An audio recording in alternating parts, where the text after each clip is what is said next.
उर्दू के दो चश्मीहे वाले अल्फाज। आइए दो चश्मीहे की तरकीब और अल्फाज जानते हैं। बे और है। बे जैसे भला। पे और है। पे जैसे फल। ते और है। ते जैसे थैला। जीम और है। जे जैसे झरना। च और है। छे जैसे छतरी।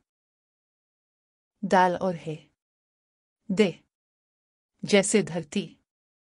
डाल और है। दे जैसे ढूंढना। ला और है। ले जैसे पढ़ना। काफ और है। के जैसे खजूर। गाफ और है। गे जैसे घर। देखने का शुक्रिया। मज़ीद जानकारी के लिए हमारा चैनल सब्सक्राइब करें और अगर पसंद आया तो लाइक करें। फिर हाजिर होंगे नए मालूमात के साथ, तब तक के लिए अल्लाह हाफिज़।